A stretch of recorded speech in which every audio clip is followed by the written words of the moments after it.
오늘 믿음으로 사는 사람이 성도입니다 라는 제목으로 하나님의 말씀을 나눌 때 하나님의 은혜와 또 주님의 평강이 우리 사랑하는 임마누엘 교회 모든 교우님들 위해 함께 하시기를 간절히 원합니다.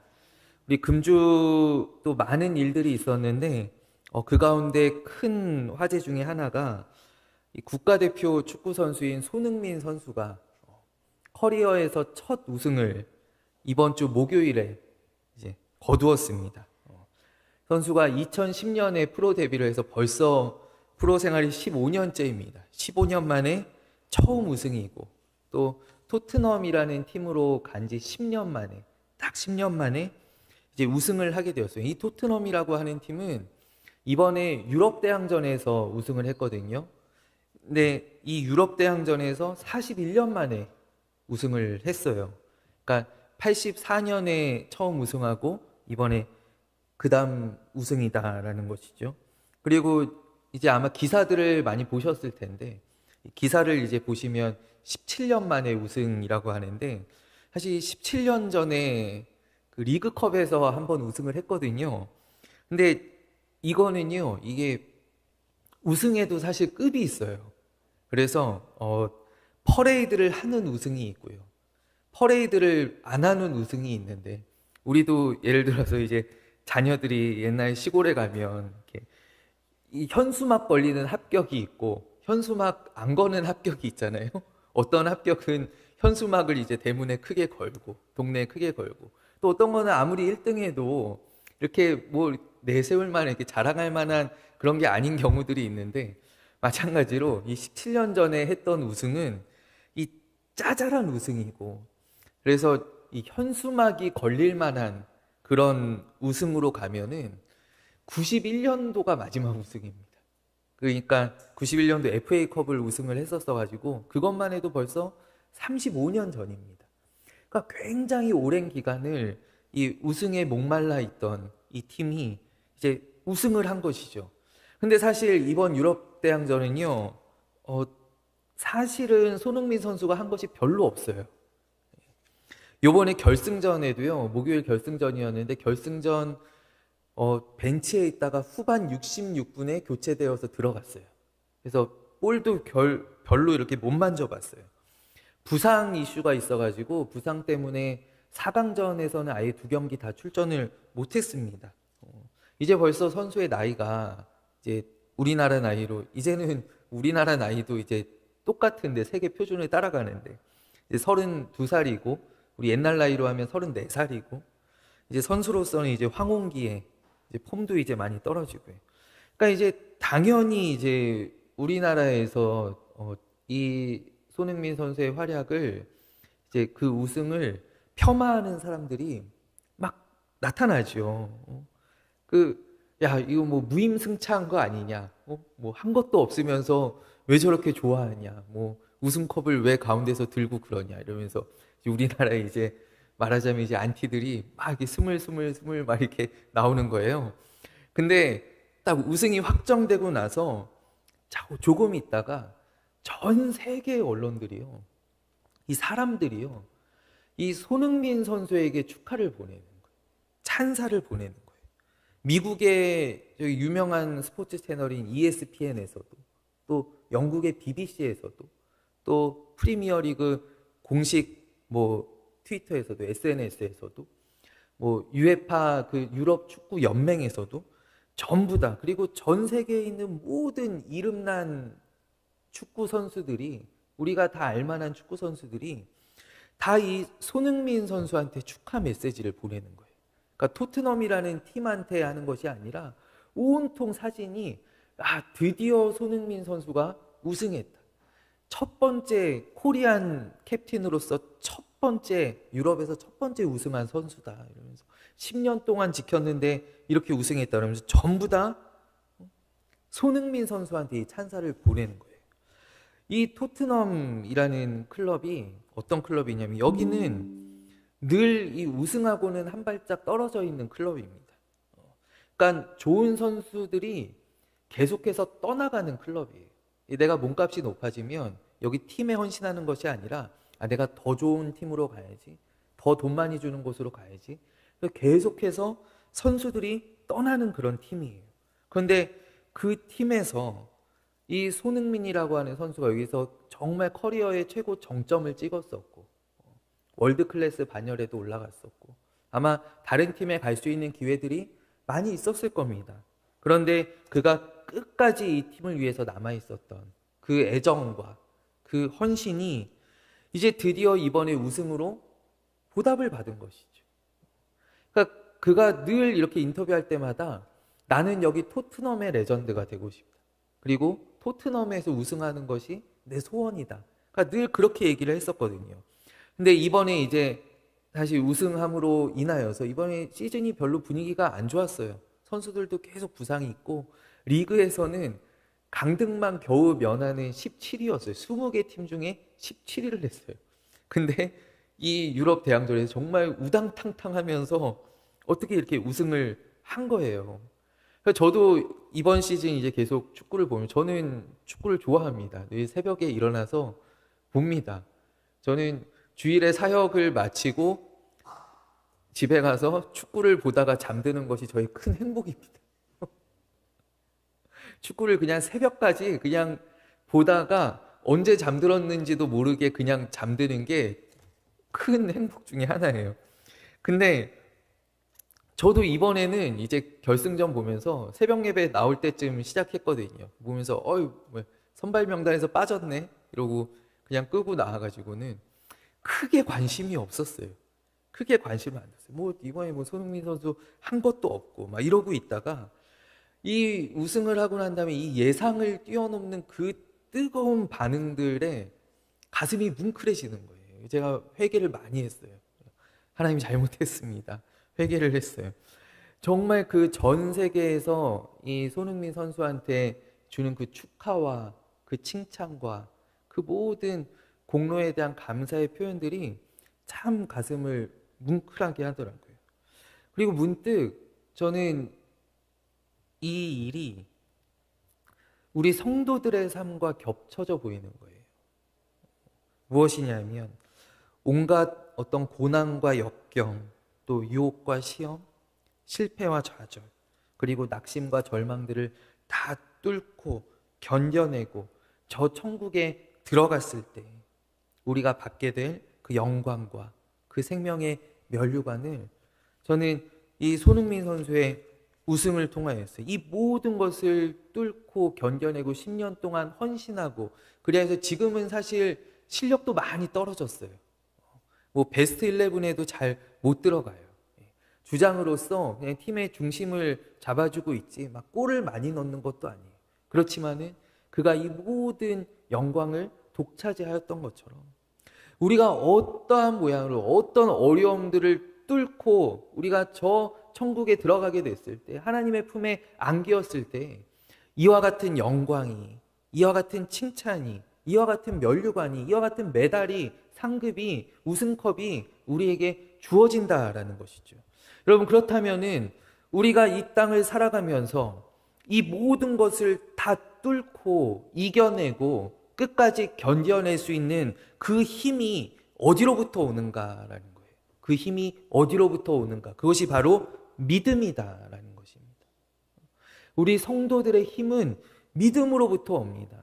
우리의 정말 녹록치 않은 우리의 모든 삶 가운데 인생의 모든 고비고비들을 넘어갈 때 어떤 슬픔과 아픔들, 어떤 절망과 낙심되는 마음들, 예기치 못한 어떤 고난들, 어려움들이 찾아올 때 그것들을 끝까지 이겨내고 견디며 나아갈 수 있는 힘이 어디로부터 오는가? 그것이 바로 믿음이다라는 거예요. 믿음. 여러분 구약에 한 선지자가 있습니다. 이 선지자는 선지자의 주된 본분 그대로 이 선지자도 사람들에게 계속하여서 경고합니다. 선포합니다. 악한 길에서 돌아서지 않으면 멸망이 도래할 것입니다. 하나님께서 심판하십니다. 계속 경고하였습니다. 그러면서 이제 그 마음 가운데 적어도 몇 사람은 좀 귀 기울여서 듣기를, 좀 돌이켜서 회개하기를, 그리고 언젠가는 더 나아가서는 우리 민족 전체가, 우리나라 전체가 좀 돌이키고 순종하기를, 하나님께서 그 뜻을 돌이키실 수 있도록 우리 민족 전체가 겸비할 수 있기를 그가 늘 기도하면서 또 바라면서 그가 사명을 감당합니다. 그런데 어떻게 되었나요? 결국은 그가 두려워하던 일들이 일어나게 되었죠. 저 강대한 제국 바벨론이 이곳까지 들이닥쳐서 예루살렘까지 들이닥쳐서 모든 것을 휩쓸고 지나갑니다. 이 모든 과정들을 이 선지자가 지켜보면서 그가 하나님 앞에 절규하듯이 질문을 던지는데요. 하나님께 여쭙는데요. 이 선지자가 누구냐면 바로 구약에 나오는 하박국 선지자예요. 하박국 선지자. 그는 하나님께 두 가지 질문을 드려요. 첫 번째가 무엇이냐면 그 당시에 이 유다 왕국이 너무 정치적으로도 또 사회적으로도 부패가 만연했었고 또 종교적으로도 또 신앙적으로 특별히 많이 타락하였었기 때문에 이제 하나님께 질문하는 거예요. 하나님, 어떻게 하나님의 택하신 백성들이, 선민들이 어떻게 이럴 수 있습니까? 이러한 사회 분위기 때문에 여기가 거룩한 성전이 있음에도 불구하고 사회적으로 너무 부패하고 너무나 불법들이 만연하여서 여기서 도대체가 의인들이 숨을 쉬면서 살아갈 수가 없습니다. 여기서 의인들이 살 수가 없습니다. 도대체 왜 이 지경이 되었습니까? 하나님께 질문해요. 그러자 하나님께서 대답하시기를 내가 가만히 있지 않겠다라고 대답하세요. 내가 알고 있다. 내가 가만히 있지 않겠다. 내가 심판할 것이다. 하나님 대답하세요. 그러시면서 내가 저 바벨론을 일으켜서 그들이 이곳에 와서 심판할 것이다. 이곳을 다 휩쓸고 갈 것이다. 라고 이야기해요. 하나님께서 대답하셔요. 그러자 이 선지자가 깜짝 놀라죠. 아니 하나님, 그게 도대체 무슨 말씀이세요? 이방 민족을 불러서, 믿지 않는 민족을 불러서 하나님의 백성을 심판하시는 것, 하나님의 백성을 멸망시키는 것이 도대체 말이 됩니까? 그게 가당키나 합니까? 그러면서 그가 이 질문을 던진 후에 어떻게 하느냐? 성루에 파수꾼과 같이 올라가 서서 하나님의 말씀을 기다립니다. 하나님께서 어떻게 내게 응답하시는지 보자. 그는 자기 너무 합당한 질문을 하나님께 드린 거예요. 이것이 오늘 우리의 삶 가운데에도 연결되어 있는 거예요. 하나님, 이 땅 가운데 왜 계속 착한 사람들이 손해보고 착한 사람들이 고통받고, 여러분 악인들이 이 그리스도인들을 핍박하는 것이 맞습니까? 도대체 성도의 승리가 어디에 있습니까? 하나님께서 우리에게 약속하신 그 복이 어디에 있습니까? 우리가 드리는 이 질문과 맥락이 닿아 있는 질문이지 않아요? 그가 마땅히 우리 성도들이라면 가질 수 있는 그 질문을 하나님께 던지고 그는 가만히 기다리는 것이 아니라 성벽에 파수하는 자의 마음으로 서서 그는 치열하게 고민하면서 하나님의 응답을 기다리고 있었다라는 거예요. 그때 하나님께서 이 하박국 선지자에게 무엇이라고 말씀하시는가? 하박국 2장 3절과 4절 말씀에 하나님께서 이렇게 대답하십니다. 이 묵시는 정한 때가 있나니 그 종말이 속히 이르겠고 결코 거짓되지 아니하리라. 비록 더딜지라도 기다리라. 지체되지 않고 반드시 응하리라. 보라, 그의 마음은 교만하며 그 속에서 정직하지 못하나 의인은 그의 믿음으로 말미암아 살리라. 아멘. 아니 하나님, 뜬금없이 그게 무슨 말씀이세요? 의인이 믿음으로 말미암아 살리라 하라니요. 하나님 그러면 계속 이렇게 두시겠다는 겁니까? 심판하시겠다는 겁니까? 근데 오늘 이 말씀을 우리가 잠잠히 곱씹어 보면 여러분, 의인은요, 하나님의 백성은요, 하나님을 경외하는 자들은요, 나라가 멸망했다고 해서 살 수 없는 사람들이 아니다라는 거예요. 그의 인생이 끝나버리는 것이 아니다라는 거예요. 정의로 사는 것이 아니다라는 거예요. 사회에 온갖 부패와 또 부조리가 만연하여도 정의가 바로 세워진다라고 해서 의인들이 살아갈 수 있는 것이 아니다라는 거예요. 공의로도 살아가는 사람들이 아니다라는 거예요. 부요함으로 풍족함으로 살아가는 사람들이 아니다라는 것이죠. 의인이 살아갈 수 있는 힘이 어디로부터 오느냐? 오늘 하나님께서는 하박국에게 깨우쳐 말씀하시기를, 하박국아, 이것들을 보면서 너의 마음이 찢어지느냐? 가슴이 아프냐? 그러나 명심하여라. 의인은 믿음으로 말미암아 사는 것이다 라고 하나님께서 말씀하신다라는 것이죠. 여러분, 이 하나님의 말씀이 얼마나 강렬했는지 오늘 우리가 함께 읽은 이 히브리서에서도 또 바울이 지은 로마서에서도 갈라디아서에서도 오늘 이 하나님의 말씀이 인용되어집니다. 그러므로 나의 의인은 믿음으로 말미암아 살리라. 여러분, 이 믿음이라고 할 때 믿음을 한번 생각해 보세요. 이 믿음이 도대체 무엇입니까?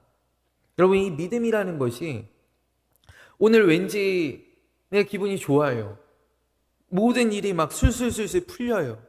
내가 너무나 만족스러워요. 만족스러운 하루를 보냈어요. 그러면 우리 밤에 생각하죠. 아, 하나님이 내 편이시구나. 하나님 오늘 나와 함께 하셨다. 그리고 오늘 하루를 지나가는데 좀 아슬아슬했어요. 아, 하나님 지금 뭔가 고민 중이신가? 뭔가 이렇게 가까이 오셨다, 올까 말까 하시는 중인가? 또 실패해요. 그러면 하나님 잠시 다른 곳에 계신가? 여러분, 그러한 것이 우리의 믿음의 잣대가 아니다라는 거예요. 오늘 하루의 삶이 어떤 나의 믿음이 어느 날은 좋고 어느 날은 떨어지고 어느 날은 조금 의심되고 어느 날은 확신에 가득 차 있고, 여러분, 그러한 것이 믿음이 아니다라는 거예요. 믿음은 삶의 결과로서 삶의 모양으로서 보여지는 것이 아니라 내가 믿음을 가지고 있을 때 나의 삶이 어떠한 상황 가운데 있든지 어떠한 길을 지나고 있든지 나는 믿음 위에 굳게 서서 흔들리지 않고 나아갈 수 있는 그 힘이 바로 믿음에 있다라는 것입니다. 여러분, 욥기를 우리가 생각해 보았으면 좋겠습니다. 욥기를 보면은요, 욥은 흔히 우리가 생각하기를 고난을 다루고 있는 굉장히 두툼한 책이다라고 여깁니다. 욥의 전체적인 전반적인 주제가 바로 의인의 고난에 대해서 얘기하고 있습니다. 의인이 이유 없이 당하는 고난 말이죠. 근데 이 욥기 1장에 보면은요, 사탄이 하나님 앞에 이제 욥을 고발하면서 이렇게 이야기를 해요.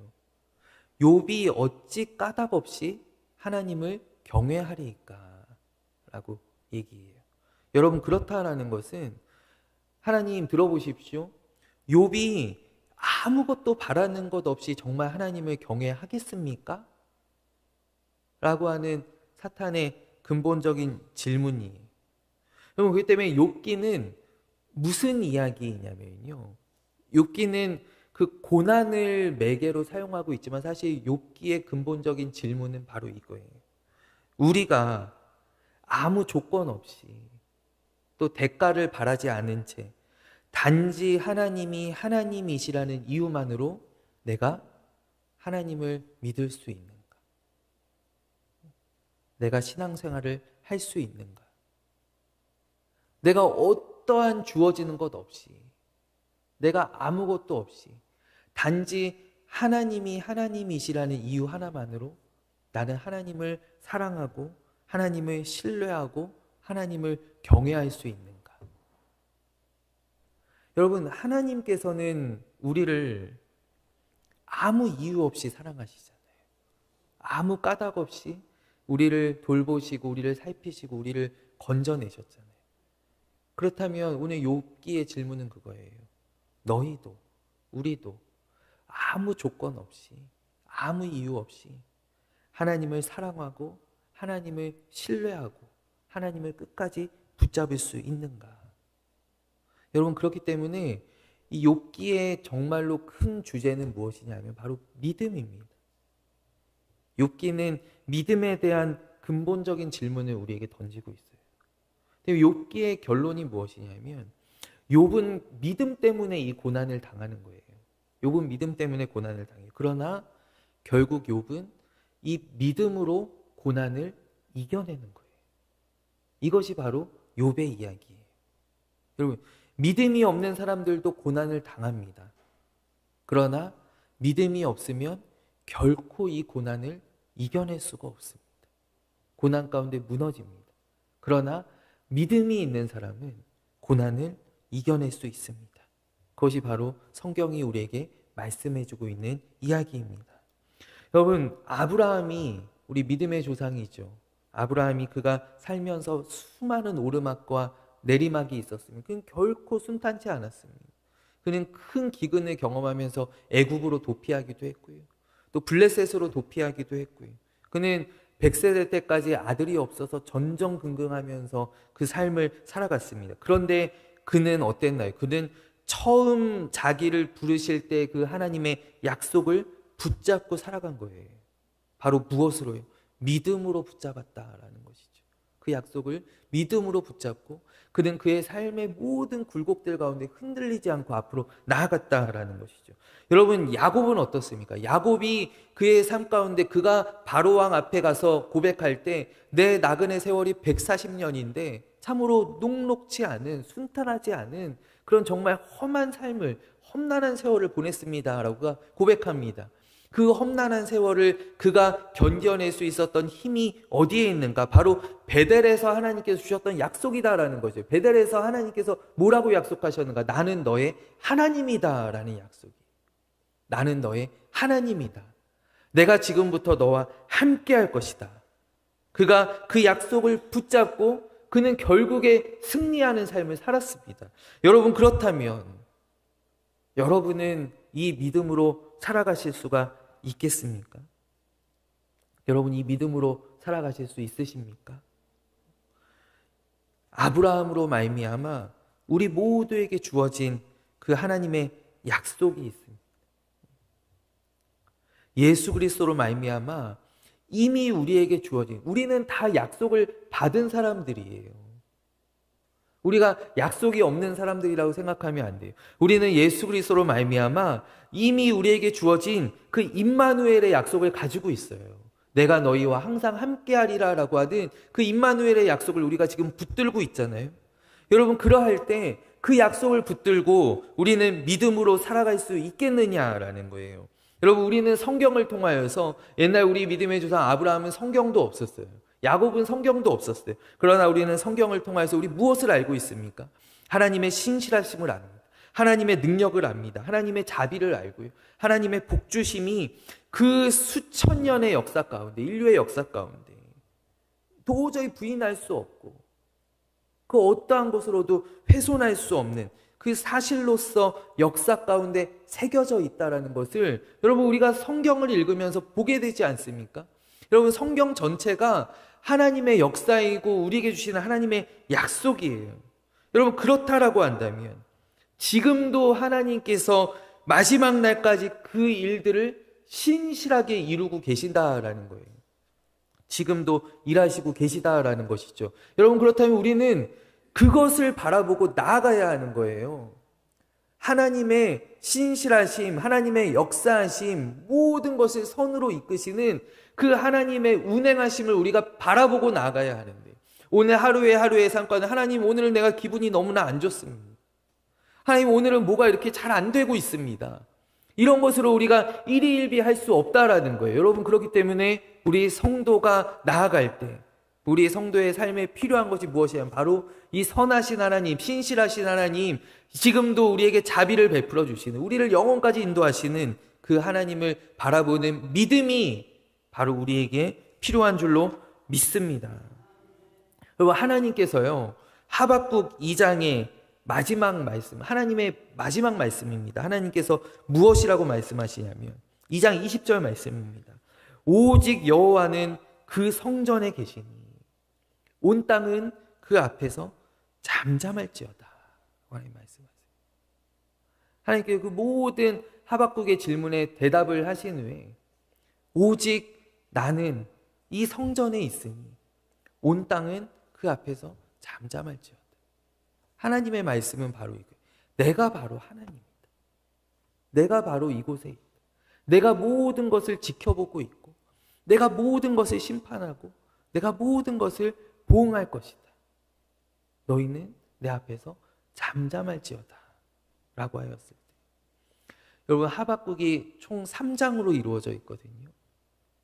하박국 3장의 마지막 하박국의 고백이 바로 무엇입니까? 하박국 선지자의 고백이 바로 이것입니다.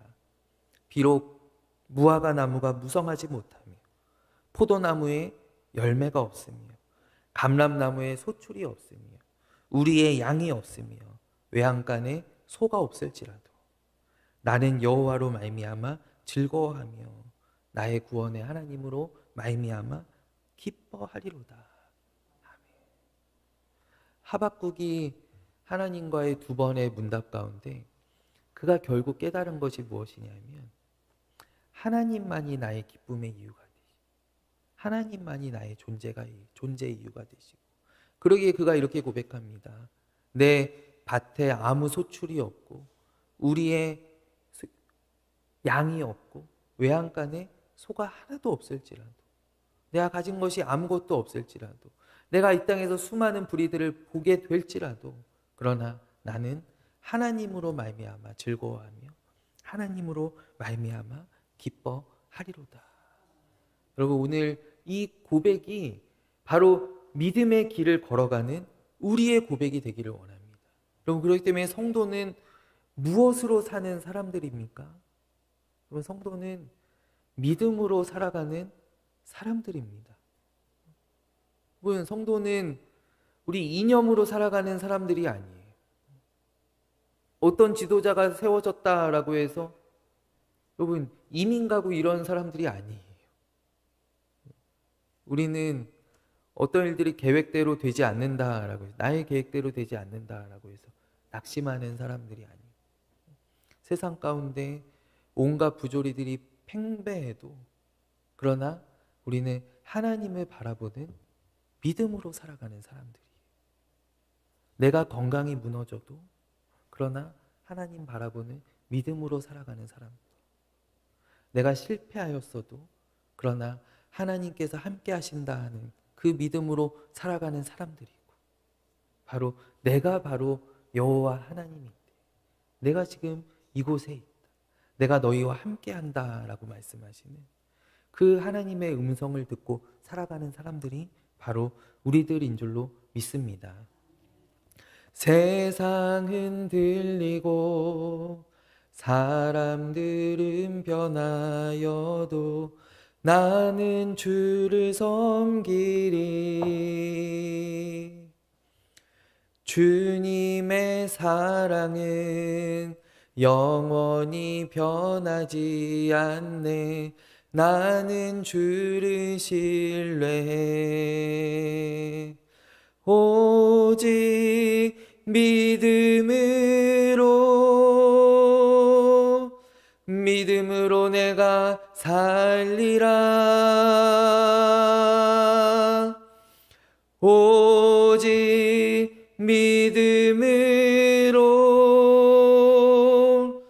믿음으로 내가 살리라. 오직 의인은 믿음으로 말미암아 살리라. 오직 의인은 믿음으로 말미암아 살리라.